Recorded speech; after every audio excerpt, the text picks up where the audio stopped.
My name is Kyrie Wade, 32 years old, a captain in the United States Army. That day was supposed to be a warm and happy Thanksgiving dinner, but instead my parents gave me a special gift. Inside wasn't what I expected. It was a notice for my brother's $250,000 debt from gambling. My father glared at me and said, "You will pay this debt." I firmly refused. Immediately, he threw his wineglass in my face, soaking my dress uniform in red like blood. My mother screamed, "If you don't pay your brother's debt, you are no longer my daughter. Get out of here." I stood there, stunned, the wine dripping from my chin, unable to believe this was my family. If you were in that situation, would you suffer in silence or stand up for yourself? Share your thoughts in the comments. Before I tell my story, hit the like button if you believe personal honor is more valuable than any blind obligation, and subscribe to witness a perfectly planned counterattack. I don't remember walking out the door. My body simply executed a retreat, a muscle memory of putting one foot in front of the other. What I do remember, what's burned into my mind, is the sound of the front door slamming shut. It wasn't just a slam, it was a final, heavy thud, a percussive crack like a mercy shot, ending any foolish hope that this was all a terrible mistake. I was left standing on the porch.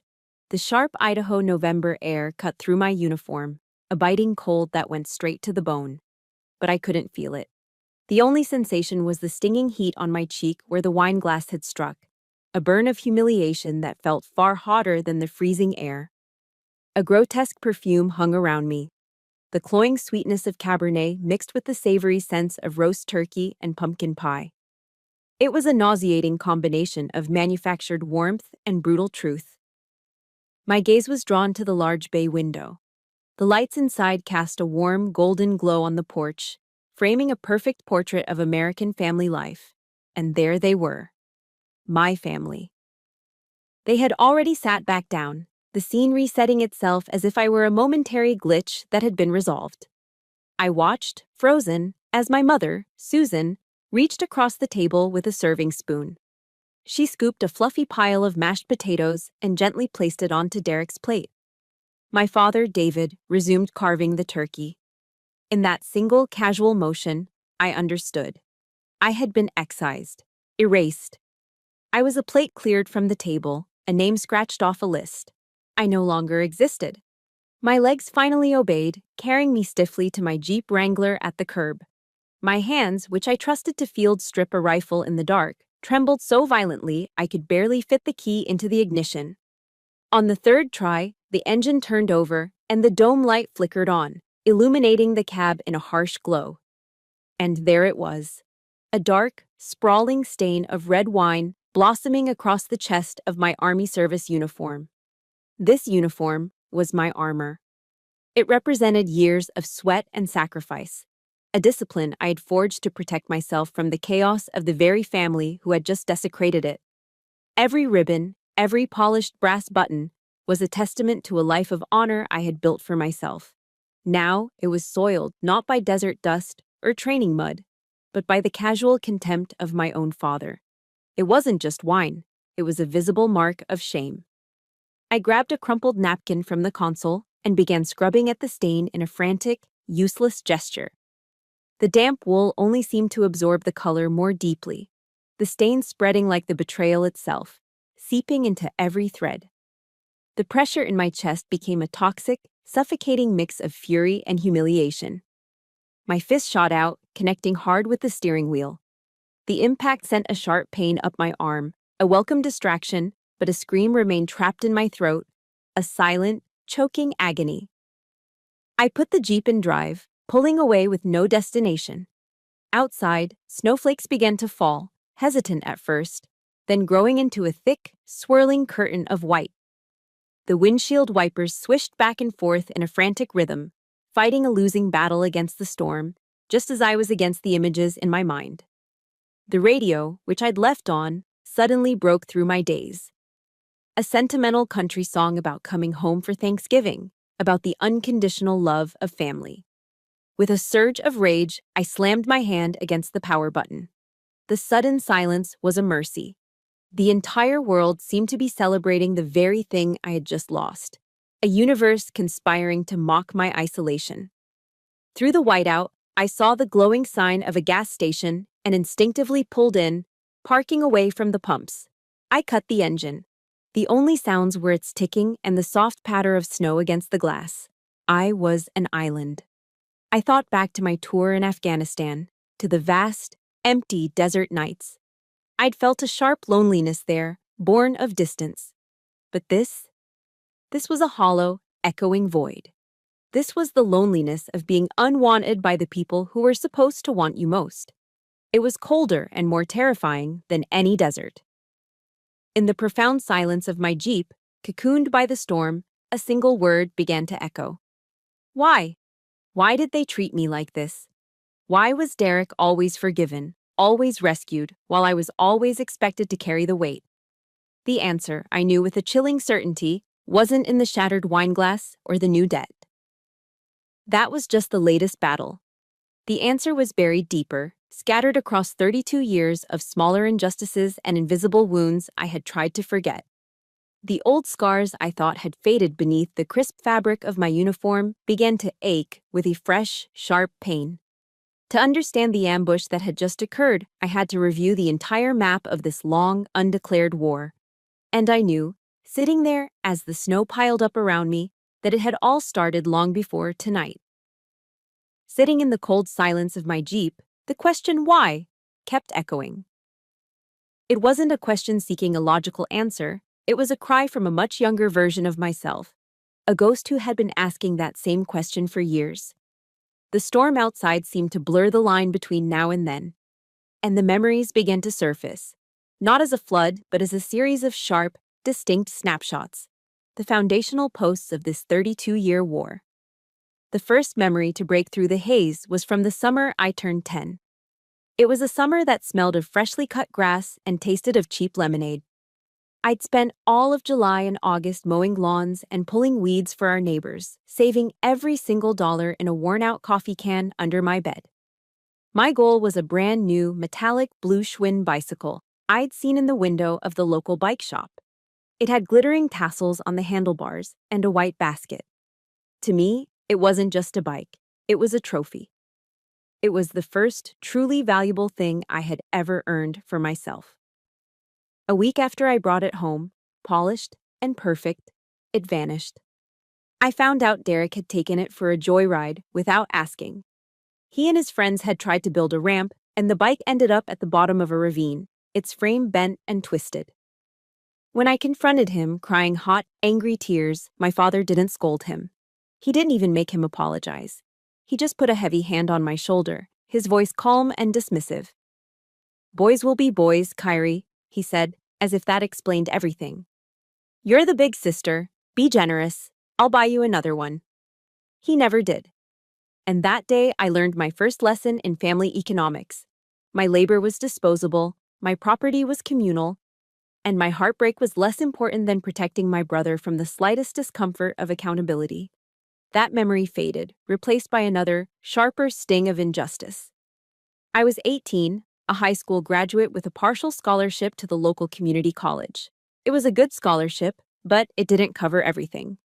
To make up the difference, I worked 30 hours a week as a waitress at a Greasy Spoon diner downtown. My life was a blur of classes, homework, and the smell of fried onions, ending each night with exhausted feet and tips stuffed into a jar. That same year, my parents withdrew a substantial amount from their savings to pay Derek's full tuition at a private university out of state, a place he'd chosen because of its party reputation. He dropped out after one semester, citing creative differences with his professors.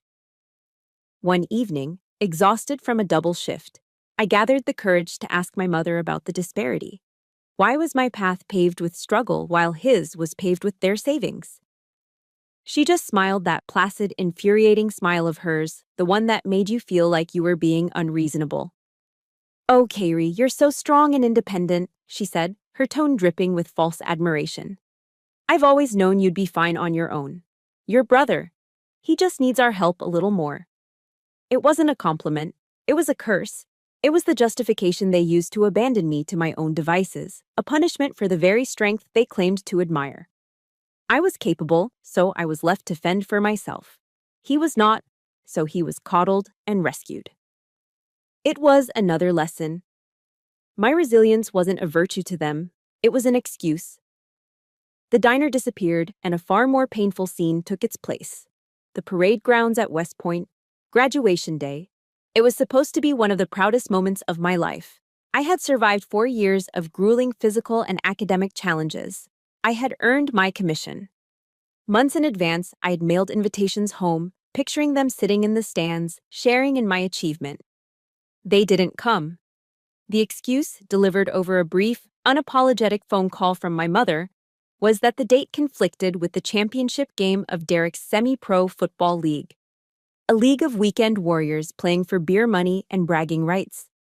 I stood there on that vast green field, a sea of black, gray, and white uniforms, surrounded by thousands of cheering families. In that moment, I had never felt more profoundly alone. The joy of my accomplishment was hollowed out by their absence. But then, through the blur of my own disappointment, I saw a familiar figure standing near the back of the crowd. He was ramrod straight, his old Marine Corps bearing still evident despite his age. It was my grandfather, Arthur. He had driven for 2 days straight, all the way from Idaho to New York, to be there. After the ceremony, he found me, pulled me into a fierce, wiry hug, and pressed a small, heavy box into my hand. Inside was a beautiful Mont Blanc pen. "Time to write your own story, Captain," he said, his voice thick with emotion. It was the first time anyone in my family had called me by my rank. In that moment, surrounded by the weight of their rejection, his presence was a lifeline. His recognition was the only one that mattered. I knew then, with absolute clarity, who my real family was. Back in the cold, dark reality of the gas station, these memories clicked into place like pieces of a puzzle, forming a single, coherent image of systemic injustice. Tonight's dinner wasn't an isolated incident. It was the culmination of a 32-year campaign. They had never seen me as a daughter to be nurtured. They saw me as a utility, a safe investment, a backup plan for their failures.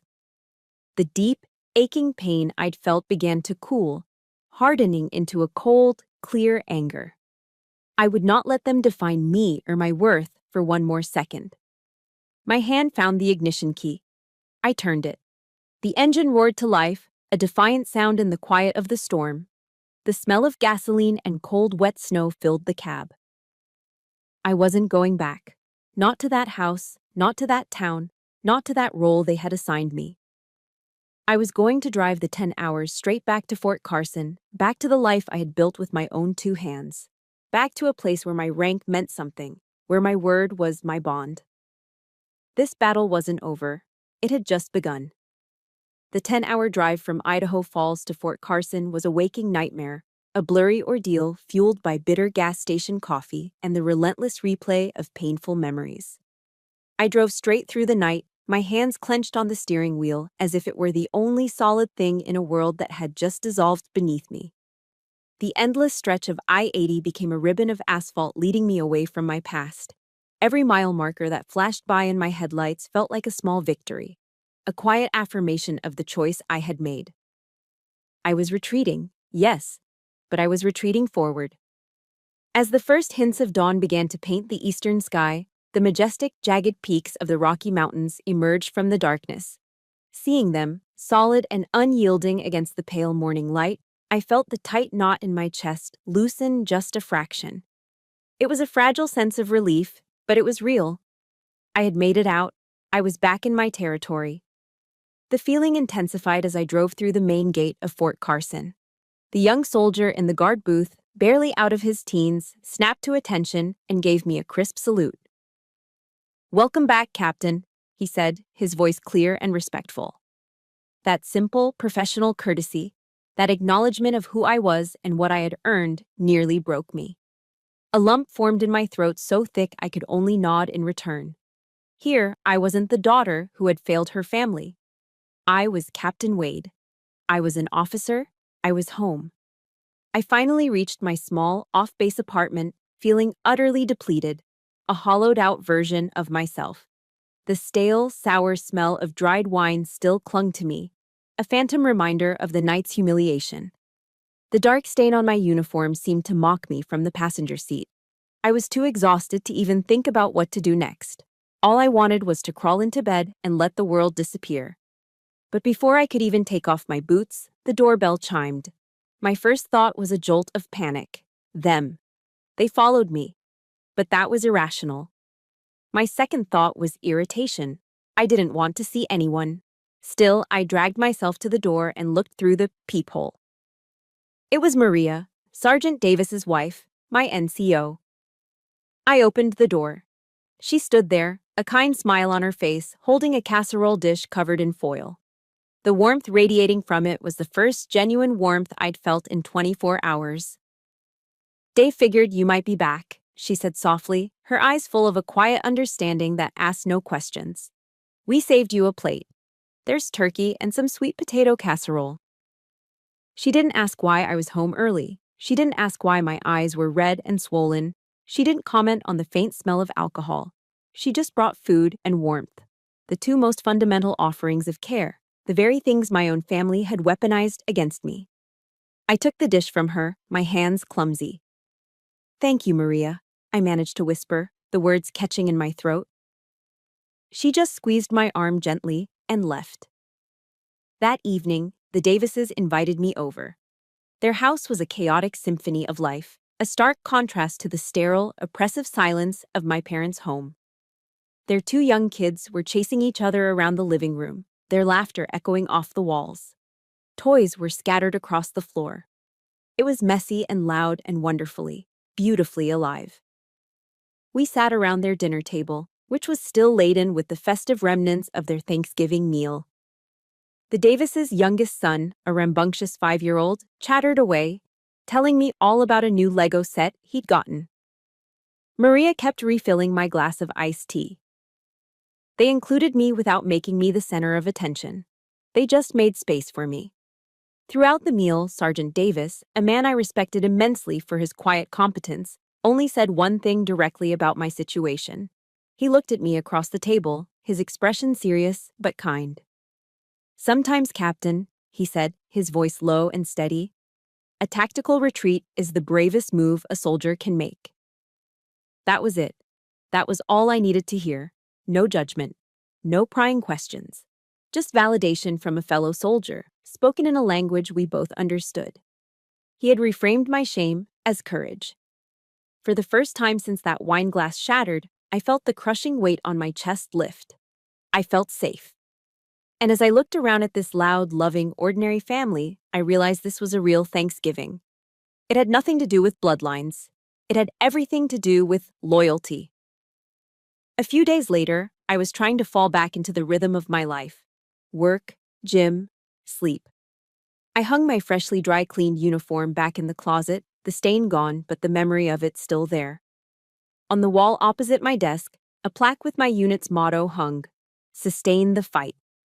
It was a logistician's creed, a promise to keep the front line supplied. But now it felt like a personal mandate. Just as I was starting to feel a semblance of normal again, my phone buzzed. An unknown number with an Idaho area code. My heart hammered against my ribs. It had to be them, calling to launch the next wave of their assault. My thumb hovered over the decline button. But something, a flicker of intuition, made me answer. I braced myself for my father's roar or my mother's manipulative whine. Instead, a familiar, gravelly voice came through the line. "Kyrie, it's Grandpa."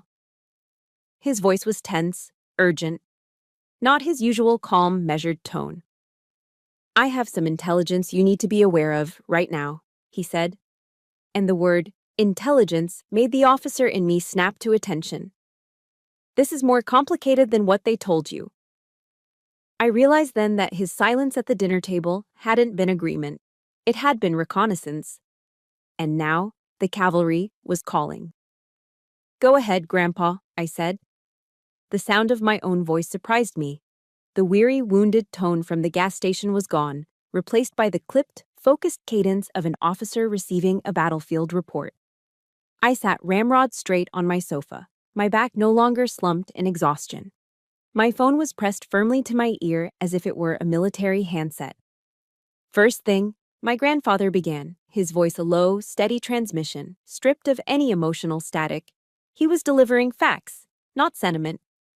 That $250,000 debt isn't from some bad business deal. That was a lie, a piece of fiction crafted specifically for your consumption. He paused for a beat, letting the word lie land with its full weight. Your brother has been burning through money in casinos in Vegas and Reno for the better part of a year. I made a call to an old Marine buddy of mine, Jack Riley, who's been in casino security for 30 years. He made some discreet inquiries. Derek owes money to loan sharks, Kyrie, the kind of people who don't send polite reminder notices. An icy chill traced a path down my spine, a cold far deeper and more invasive than the Idaho snow. This wasn't just Derek's usual pattern of irresponsibility and failure. This was a calculated deception. My parents, my entire family, had sat around a table and constructed a sympathetic narrative, the struggling, down-on-his-luck entrepreneur, to hide the sordid, shameful reality of their son's gambling addiction. They hadn't just asked for my help. They had attempted to manipulate me with a sob story.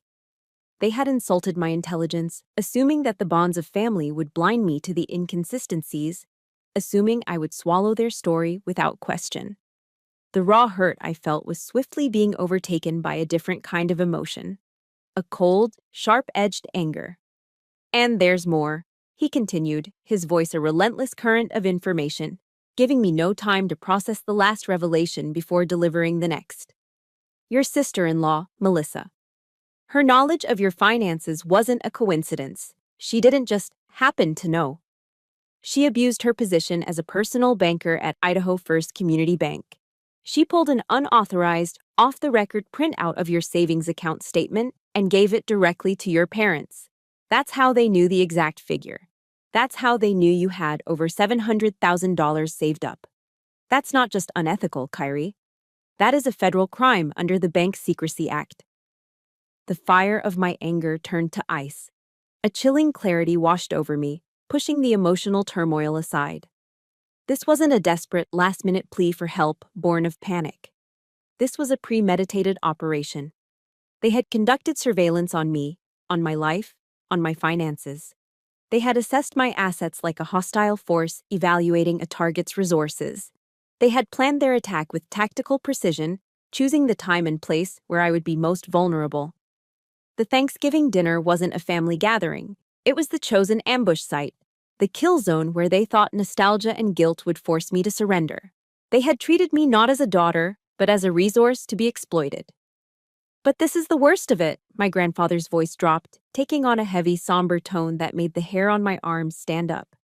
And I'm sorry you have to hear it from me, because it speaks to a deeper rot. This isn't the first time they've bailed him out. 6 months ago, your parents secretly took out a second mortgage on the house. The house my parents, your great-grandparents, left to them, free and clear. They leveraged their own future to pay off $100,000 of Derek's previous gambling debts. He let that sink in, a silence stretching across the phone line before he delivered the final, devastating blow. The bank is about to foreclose, Kyrie. They've run out of rope. The $250,000 they demanded from you. Only part of it was for the loan sharks. The rest was to make the balloon payment to the bank and save the house. Silence. A profound, ringing silence filled my small apartment. I stared blankly at the wall, at the framed unit plaque with its simple, powerful motto, "Sustain the fight." The full, monstrous scope of their betrayal finally came into focus. I was not being asked to save my brother. I was being ordered to finance a cover-up. A cover-up for Derek's addiction, for Melissa's crime, and for my parents' own catastrophic enablement and foolish decisions. They were willing to sacrifice my entire future, everything I had worked and bled for, not just for their golden child, but to save themselves from the consequences of their own actions. They would throw me off a cliff to keep from losing their house and, more importantly, their reputation in the community. For a long moment after my grandfather finished speaking, I couldn't form a word. I just breathed, a long, slow, deliberate breath in and an even slower one out. The officer in me was taking over, compartmentalizing the emotional trauma, processing the raw data into actionable intelligence. The pain was still there, a deep throbbing ache in my chest, but now it was overlaid with a cold, crystalline clarity. As a child, my grandfather, a man of few words but deep faith, would often quote the Bible to me. One verse had always stuck in my mind. Then you will know the truth, and the truth will set you free. I had always thought it meant freedom in a spiritual sense. I never understood its tactical power until this very moment. The truth was brutal, agonizing, but it was also liberating. It severed the last fraying threads of misplaced familial obligation and suffocating guilt. I was no longer the wounded daughter, crying in a gas station parking lot. I was a deceived officer. I was a soldier whose trust had been violated, whose position had been compromised by the very people who should have been my most steadfast rear guard. "Thank you, Grandpa," I said, and my voice was as steady as a rock. It held no tears, no tremor, only cold, hard resolve. "You've given me the ammunition I need." That phone call changed the entire nature of the conflict. It transformed my personal act of self-preservation into a righteous mission. This was no longer about money or hurt feelings. This was about honor. It was about truth. It was about a justice they had arrogantly assumed they were above. They had underestimated their target. They had mistaken my loyalty for weakness and my independence for an endless resource, and I would not let them win. The morning after my grandfather's call, I woke up with a singular purpose. The fog of grief and confusion had lifted, replaced by the cold, clear light of strategy. I made a pot of strong black coffee and transformed my small kitchen into a tactical operations center. I cleared the table and spread out a large sheet of butcher paper, drawing a large circle in the center with a black Sharpie. Inside it, I wrote, "Operation, Defensive Perimeter." This was my mission now. From the central circle, I drew 4 main branches. The first, I labeled Threat Assessment, the Wade family.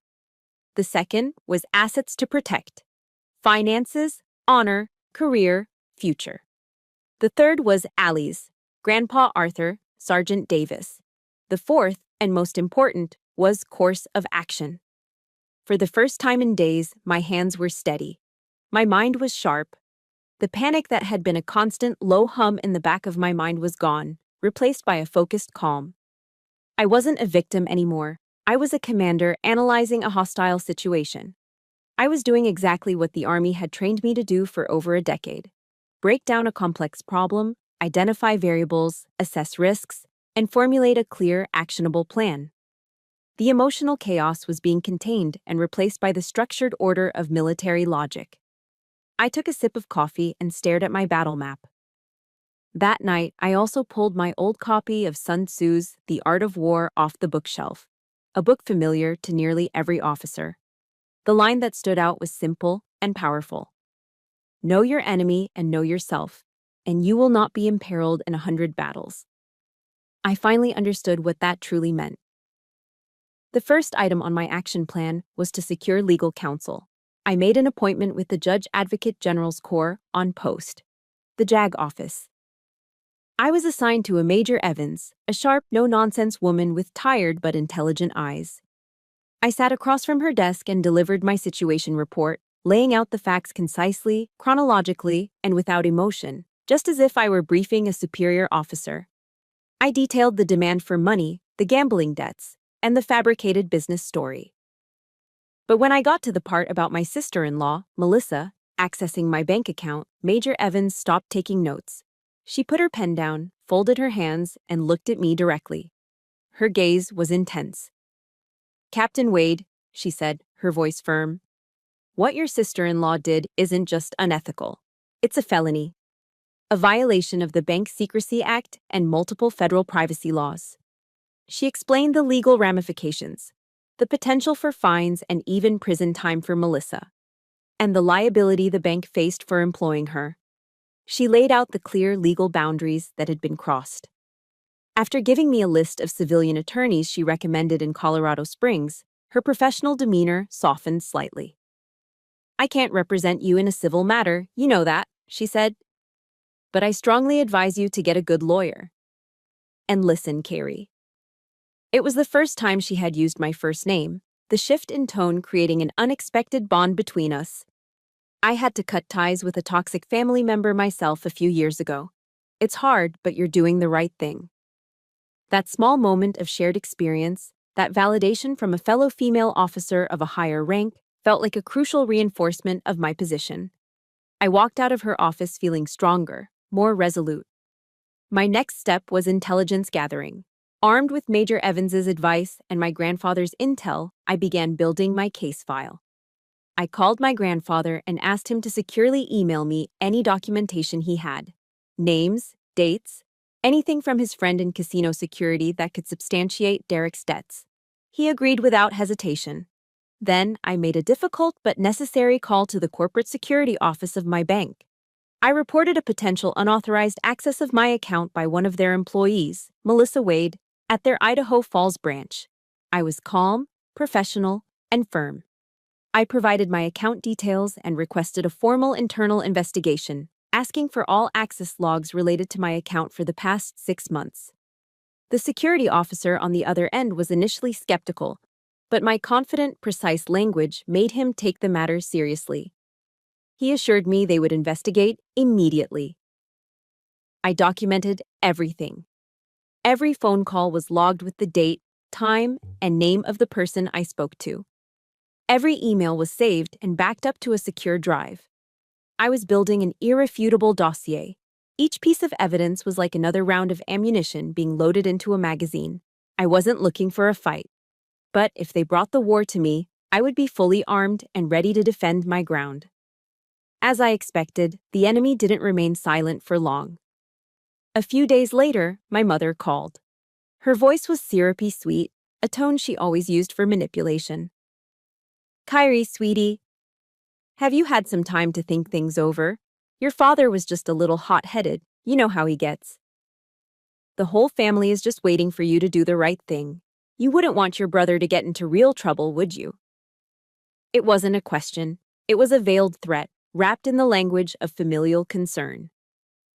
I remained silent. "And your father said," she continued, her voice losing a bit of its sweetness and gaining a hard edge, "that if you don't transfer the money by the end of the month, he's going to drive down to Fort Carson himself. He'll have a little chat with your commanding officer about what an ungrateful, disloyal daughter you are." I gripped my phone, my knuckles turning white. They had just escalated. This was a direct threat against my career, my honor, the very foundation of my life. They were preparing to attack me in my own fortress. The time for defense was over. It was time to show them the perimeter was electrified. "Okay, Mom," I said, my voice as cold and flat as a frozen lake. "Let him." 2 days after my mother's failed attempt at intimidation, my father called. He didn't bother with a greeting. His voice was a low growl, the sound of a predator tired of stalking its prey. "I'm giving you 24 hours, Carrie," he snarled into the phone. 24 hours to wire $250,000 into Derek's account. If you don't, I swear to God, I will be in my truck, and I will drive to Fort Carson. I will walk into your colonel's office and tell him exactly what kind of irresponsible, disloyal officer he has under his command. You'll be so embarrassed you'll have to resign your commission. I stood motionless in my kitchen, the phone pressed to my ear. My dog tags, hanging cool against my skin beneath my t-shirt, felt heavier, more solid. They were a small, tangible anchor in the storm he was trying to create. But inside me, there was no storm. The hurricane of emotion, the shock, the pain, the humiliation, had passed. All that remained was the cold, quiet calm of a battlefield just before the fighting starts. I had been preparing for this call. I was ready. "No," I said. My voice was even, devoid of heat, but as solid and unyielding as granite. "I will not be transferring 1 single cent." There was a moment of stunned silence on the other end of the line. It was as if the simple, 2-letter word had short-circuited his brain.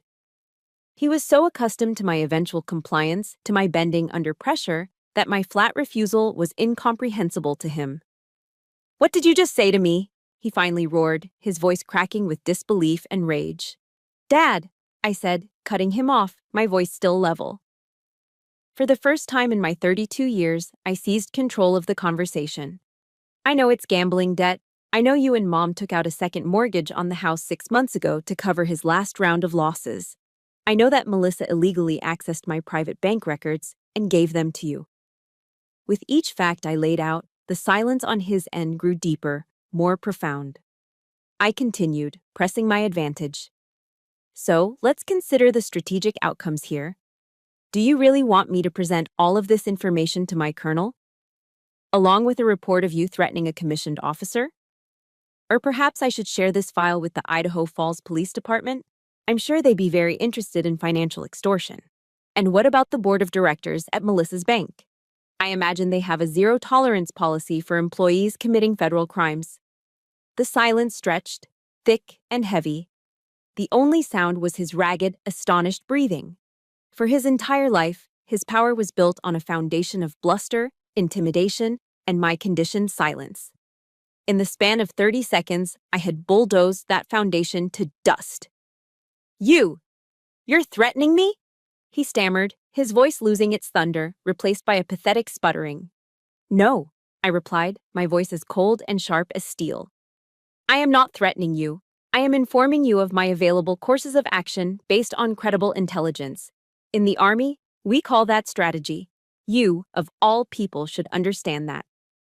I let the implication of his own lack of honor hang in the air. Don't you use that officer tone with me, he bellowed, a desperate attempt to regain his footing. Is that what the Army taught you? To turn your back on your own family? That was his final, fatal mistake. He had crossed a line he could never uncross. He had taken the one thing I was most proud of, the institution that had given me a code to live by, and tried to use it as a weapon against me. No, I said, and this time my voice carried the full weight of my conviction. The Army taught me about honor. It taught me about integrity and duty. It taught me that you don't cover up the mistakes of your subordinates. You hold them accountable, a concept that you and the rest of this family seem to have forgotten. I took a breath, my fingers tracing the edge of my dog tags. Wade, Kyrie, L-O-P-O-S. This is me. This is who I am. No one takes this from me. So, you listen to me, and you listen closely, I said, my voice dropping into a command tone. This was my final order. You will never call me asking for money again. You will never threaten my career again. In fact, you will not contact me again, for any reason. This is the line. The defensive perimeter has been established. If you or anyone else in the family attempts to cross it, I will execute every single course of action I just outlined. Do you understand me? He didn't answer. There was nothing left but the sound of his impotent, furious breathing on the other end of the line. He had no more threats, no more ammunition. I didn't wait for a reply. It wasn't a negotiation. I ended the call. A profound, absolute silence filled my kitchen. I had done it. I had faced the tyrant. I had held my ground. I had established the boundaries of my own sovereign nation. And for the first time in my entire life, standing alone in my small apartment, I felt completely, utterly, and gloriously free. If you've ever had to draw a hard line with someone you loved, and you know how much courage that takes, please support this story by hitting the like button. And let me know in the comments by just writing, I understand. Your support means the world. After I ended the call with my father, my phone fell silent. Utterly silent. For the first 24 hours, that silence was a profound relief. It was the calm after a violent storm, the quiet hum of an apartment no longer under siege.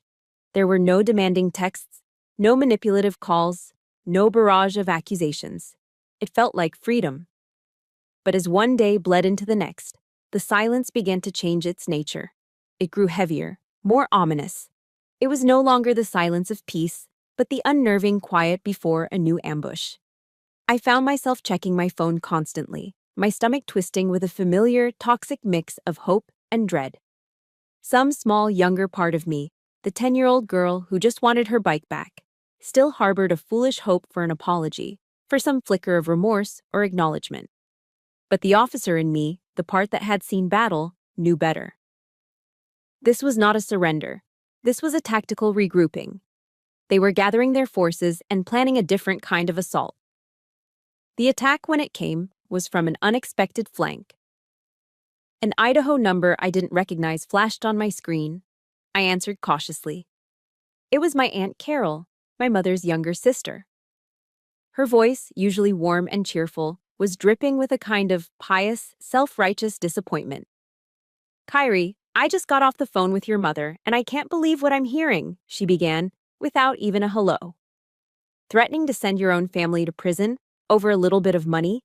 Have you forgotten who raised you, who put a roof over your head? I think all that money and that fancy uniform have turned you into a cold, heartless person." I stood there, speechless, the phone feeling like a block of ice against my ear. The strategy became sickeningly clear. They wouldn't face me directly again. My facts were too strong, my resolve too firm. Instead, they had launched a smear campaign. They were waging a war of information, twisting the narrative to paint me as the villain of their story. They were broadcasting their carefully edited version of the truth to the entire network of our relatives and their friends back home, ensuring that everyone heard their side before I ever had a chance to speak. The pain from Aunt Carol's words was sharper, in a way, than the sting of my father's wineglass. He had attacked my body and my uniform. But this was an assault on my character, on my name. I had spent my entire adult life meticulously building a reputation based on honor, integrity, and service. In a matter of days, they were trying to demolish it with whispers and lies. A fresh wave of anger surged through me, but this time, it was laced with a terrifying sense of impotence. How could I fight this? How could I defend myself against rumors spreading hundreds of miles away, against the quiet judgments of people I had known my whole life? I had won the direct confrontation, but I was losing the war for public opinion, or at least, the opinion of the small town that had raised me. I felt surrounded by invisible enemies, trapped by a narrative I couldn't control. I sat alone in my quiet apartment, the victor of a battle who now felt more isolated than ever. That night, I couldn't sleep. The silence of my home felt suffocating. I picked up my copy of Marcus Aurelius's Meditations, a book that had gotten me through long nights in Afghanistan. I read a passage I had underlined years ago.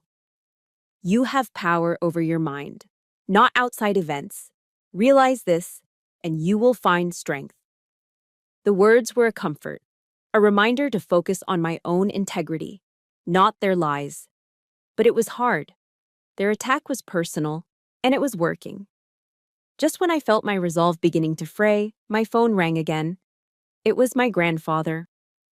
"I've been hearing things," he said, his voice the calm, steady anchor I desperately needed. "They're spreading stories all over town, painting you as the ungrateful daughter who abandoned her family in their time of need." He paused. "Don't you worry about it. Lies have short legs. They can't outrun the truth." I listened, a lump forming in my throat. Just hearing his unwavering belief in me felt like a shield. "Next week," he continued, a new steely edge to his voice, "is the annual VFW meeting for the local Marine Corps League detachment in Idaho Falls. Your father will be there. He loves playing the proud patriot in front of those men." Another pause, this one filled with strategic intent. "And I'll be there too. I think it's about time those men heard an honest-to-God after-action report on the situation." The call ended, but the hope he had ignited burned bright in the darkness of my apartment. The war wasn't over. They had chosen their battlefield, the court of public opinion. And now, my grandfather was choosing his. There was going to be one final public stage. And this time, I wouldn't be fighting alone. I drove the 10 hours back to Idaho Falls, but this time, it wasn't a retreat. I wasn't fleeing a battle. I was moving to a strategic observation post. I didn't go to the VFW hall. Instead, I parked my Jeep across the street in the shadowed corner of a deserted parking lot, giving me a clear line of sight to the main entrance. I was there as a witness, not a participant. This was my grandfather's battlefield. Through the large front windows of the hall, I could see my father. He was in his element, holding a beer, standing in the middle of a circle of men his age, all of them wearing hats denoting their service: Navy, Air Force, Army. He was laughing, clapping them on the back, playing the part of the proud patriot, the proud father of a daughter serving as an army captain. My stomach churned at the sight of his hypocrisy. He was using my service, the very thing he had threatened to destroy, as a badge of honor for himself. It was disgusting. Then I saw my grandfather, Arthur Wade, walk in. He moved with a quiet dignity that commanded respect, without demanding it. He didn't engage with the crowd but found an empty table in the back corner and sat down, a silent, waiting presence. He caught my eye through the window and gave me a single, almost imperceptible nod. It was the signal. All elements were in position. After about an hour of standard proceedings, the Pledge of Allegiance, a few announcements about upcoming events, the Master of Ceremonies, a retired Marine colonel with a booming voice, stepped up to the microphone. And now, he announced, "We'd like to give the floor for a few words to one of our most distinguished members, a veteran of Chosin Reservoir, Sergeant Major Arthur Wade." A respectful silence fell over the room as my grandfather made his way slowly to the small stage. He stood at the podium, his posture still ramrod straight, and looked out over the faces of his peers. "Brothers," he began, his voice raspy but clear, carrying through the hall without the need for a microphone. "I'm not here tonight to talk about old wars. I'm here to talk about a battle happening right now. I'm here to talk about honor." I saw my father, who had been beaming with pride at the mention of his father's name, suddenly stiffen. A flicker of confusion, then alarm, crossed his face. This was not part of his script. "Recently," my grandfather continued, his gaze sweeping the room, "some of you may have heard rumors circulating in our community. Rumors about my granddaughter, Captain Kyrie Wade of the United States Army." My father froze completely, his beer bottle held halfway to his lips. He looked like a man who had just realized the ground beneath his feet was a trapdoor. "The story being told is that she is an ungrateful child." My grandfather's voice grew harder, each word a hammer blow. "That she turned her back on her family in their time of need. But I am here tonight to set the record straight, because there is nothing a Marine hates more than a lie." A low murmur of agreement rippled through the crowd. "The truth is that my son, David," he raised a hand and pointed directly at my father, who flinched as if struck, "attempted to extort $250,000 from his daughter to pay off his son's gambling debts. And when that decorated Army captain refused, she was verbally assaulted, physically attacked, and thrown out of his house on Thanksgiving night." A collective gasp went through the room. Men turned in their seats, their friendly, beery expressions replaced by shock and disbelief, all staring at my father. My grandfather wasn't finished. His voice rose with righteous fury. "The truth is that my granddaughter-in-law, a bank employee, committed a federal crime by illegally accessing Kyrie's private financial records. The truth is that they concocted a false story, a web of lies, to manipulate a commissioned officer of the United States Armed Forces. That is not the action of a family in need. That is the action of cowards and thieves." Every eye in that hall was now fixed on my father. His face had gone from a florid red to a pasty, sickly white. He opened his mouth, stammering, trying to form a denial, but no one was listening. The men around him, his friends, the veterans he so desperately sought to impress, were now looking at him with a uniform expression of cold, utter contempt. The performance was over. The verdict was in. My grandfather concluded, his voice ringing with finality. "Honor isn't about hiding your shame. It's about having the courage to face the truth." He stepped down from the podium. He walked directly toward my father's table, but didn't slow down, passing him without a single glance as if he were a stranger. He walked straight out the front door and across the street to where I was waiting. He didn't say a word. He just came to my side of the Jeep and put a steady, warm hand on my shoulder. As I looked back at the hall, I saw my father, utterly alone in a room full of people, his social standing shattered in the space of 3 minutes. In that moment, I didn't feel the triumphant glee I'd expected. There was no joy, no sense of victory. Just a vast, quiet, and profound sense of relief. The weight I had been carrying my entire life had finally been lifted. The war was truly over. Just before my grandfather and I drove away, the door of the VFW hall opened. A couple of the older veterans, men I recognized as my grandfather's old friends, walked over. One of them, a man with a weathered face and a navy cap, leaned down to my window. He met my eyes and said, his voice full of respect, "Don't you worry, Captain. We get it. Honor is everything." He reached in and shook my hand. Their acceptance, their understanding, was the only verdict that mattered. It was the truest vindication I could have ever asked for. Driving back to Fort Carson after the VFW meeting, I had expected to feel a sense of triumph, a surge of righteous vindication. But as the miles passed, no such feeling came. Instead, as I settled back into the quiet routine of my life, a profound emptiness began to set in. The house of cards they had built had collapsed, but a part of me, a fundamental piece of my history, had collapsed with it. I had won the war, but in doing so, I had officially lost my family. Even a toxic family leaves a void when it's gone. I spent the next few days on a kind of emotional autopilot. I went to work, I led my platoon, I filled out paperwork, I went to the gym. But when I came home to my silent apartment each evening, the quiet that had once felt like freedom now felt like a heavy blanket. It wasn't the menacing silence of waiting for an attack anymore. It was just a sad, hollow quiet. I came to a difficult realization. Exposing the truth doesn't automatically heal the wound. It just stops the bleeding. The scar and the phantom pain that comes with it remains. About a week later, an envelope arrived in my mailbox. It was from Idaho, addressed in my mother's familiar looping cursive.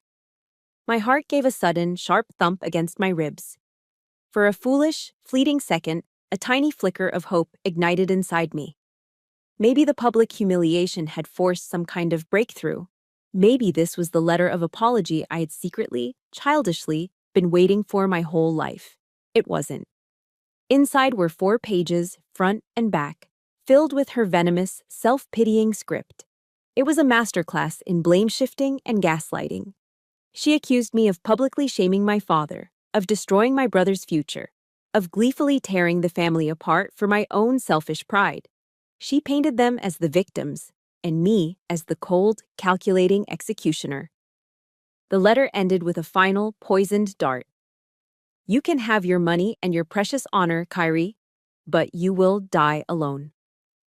I read the entire thing, standing in the middle of my living room. And when I finished, I didn't cry. I didn't feel a surge of rage, I just felt a final, quiet clarity. It was the last piece of evidence I would ever need. They were never going to change. They were never going to see their own part in the destruction. They would forever be the heroes of their own tragic story. That evening, I took the letter out onto my small balcony. The sun was setting behind the Rockies, painting the sky in fiery strokes of orange and purple. I took a Zippo lighter from my pocket, the one my grandfather had given me years ago, and flicked it open. The flame danced in the cool evening air. I touched the corner of the first page to the flame.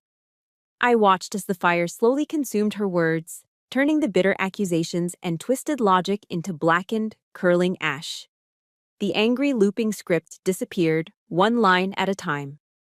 When the last corner of the last page had burned away, I let the ashes fall from my fingers, and the wind carried them away into the twilight. This wasn't an act of hatred or revenge, it was a ritual. It was an act of letting go. I was letting go of the hope that they would ever be the family I needed them to be. I was letting go of the burden of responsibility for their happiness, and most importantly, I was letting go of the guilt they had spent a lifetime trying to weld to my soul. A few weeks later, I started attending a veteran support group on post. Sergeant Davis had recommended it. At first, I just listened. I heard stories of combat, of loss, of the difficult transition back to civilian life, but I also heard stories that sounded eerily like my own. Stories of families who didn't understand, who were dismissive, or who were the source of the deepest wounds of all. I realized I wasn't alone in this kind of battle, either. One night, I finally shared a condensed, anonymous version of my story. After the meeting, an older veteran, a retired Marine gunny with a kind, wrinkled face, came over to me. He put a hand on my shoulder. "Sounds like you've been through it, Captain," he said. "Let me tell you something it took me 60 years to learn. Forgiveness doesn't mean you're saying, what you did to me was okay. It means you're saying, what you did to me is no longer allowed to control me. His words hit me with the force of a revelation. They recalibrated my entire understanding of the word. I realized in that moment that I could forgive them, not for their sake, but for mine. I could forgive their weakness, their blindness, their profound selfishness. But that forgiveness didn't require reconciliation. It didn't require me to lower my defensive perimeter or pretend the war never happened. I could forgive them from a distance, from the safety of the life I had built. Forgiveness, I now understood, was the final act of taking back control. It was how I would achieve total command of my own mind. Standing on my balcony, looking out at the unwavering silhouette of the mountains, I finally felt the last of the internal conflict settle. The war was over. The aftershocks were fading. It was time to start building on the quiet ground. The next Thanksgiving, 1 year after the night that fractured my world, my apartment was not quiet. It was filled with warmth and noise and life. I had decided to host a dinner for soldiers from my unit who couldn't travel home for the holidays. My small living room was crowded with young men and women, their laughter echoing as they shared stories from home and traded playful insults about whose hometown had the better football team. The air smelled of roast turkey, cinnamon, and camaraderie. Sergeant Davis and Maria were there with their kids, who were running wild with excitement. And sitting in my most comfortable armchair, holding court with a couple of young lieutenants, was my grandfather. He had flown in from Idaho a few days earlier. At one point, he caught my eye from across the bustling room. He gestured with his chin at the scene, at the soldiers, at the Davises, at the joyful chaos. And a proud, gentle smile touched his lips. "Now this," he said to me later, his voice low and full of meaning. "This is a real unit." I looked around at the faces in the room, at the people who had offered me food when I was empty, who had given me validation when I was broken, who had stood by me without question. He was right. I had built my own family, a platoon forged not by blood but by respect, loyalty, and an unconditional love I had never known before. This was my fortress. This was my home. A few months into the new year, I received a call from a lawyer in Boise I had consulted. He was giving me a final update. My brother, Derek, had finally been forced to declare bankruptcy, his financial irresponsibility catching up to him in a way he could no longer escape. The bank had officially begun foreclosure proceedings on my parents' house, and Melissa, my sister-in-law, had been quietly terminated from her position at the bank following the conclusion of their internal investigation. As I listened, I waited for a feeling of satisfaction, of victory, to arrive. But it never came. There was no joy, no triumphant surge of, "I told you so."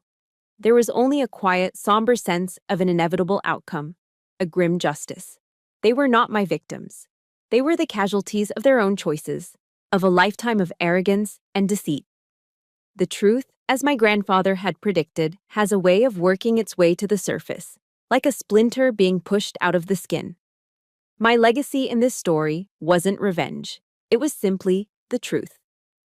Life at Fort Carson continued, and my career, far from being destroyed, flourished. My story, in its vague, unspoken details, became something of a quiet legend among those who knew parts of it. My integrity had been tested under a different kind of fire, and I had not faltered. I was promoted to the rank of major. With the new rank came new responsibilities, including mentoring junior officers fresh out of West Point and officer candidate school. I taught them about logistics, about supply chain management, about tactical readiness. But I also taught them other things. I taught them about setting personal boundaries, about the courage to protect their own honor when it was challenged, and about the most critical leadership skill of all, learning to lead yourself. In one mentoring session, a young lieutenant was struggling with a difficult personal decision. I looked at him and said, "Lieutenant, a soldier's highest duty is to the truth, and that starts with being true to yourself. Never compromise your integrity, not for a mission, not for a promotion, and not for anyone else." And then, exactly 1 year to the day after that fateful Thanksgiving, I finally took the trip I'd planned. I woke up before dawn, packed my gear, and drove to the base of Pikes Peak. The hike was arduous, the air thinning with every upward step. But with each footfall on the rocky trail, I felt lighter. I stood alone on the summit, at over 14,000 feet, looking out at the endless expanse of the Rocky Mountains stretching to the horizon. The wind was fierce and cold, whipping at my face, but I felt a profound warmth spreading from within. I hadn't climbed this mountain to run away from anything. I had climbed it to celebrate my freedom, to celebrate the strength I had found in the wreckage of my past, to celebrate the quiet, unshakable person I had become. I was no longer the soldier just following orders, no longer the daughter desperately seeking approval. I was the supreme commander of my own life. And from this high, clear vantage point, looking east, I could see it with perfect clarity. The dawn was coming. That dawn I saw from the top of Pikes Peak wasn't just in the sky, it was inside me. My story is over, but I know that for many of you listening, your own climb is still underway. Please know that your past does not have to be your future. You have the right to draw your own lines and build your own fortress of peace. If you feel comfortable, share one word in the comments that describes the freedom you are fighting for. Words like peace, respect, or quiet. Your story matters. Please subscribe and hit the like button if you believe in the power of turning our deepest wounds into our greatest strengths. Thank you for listening.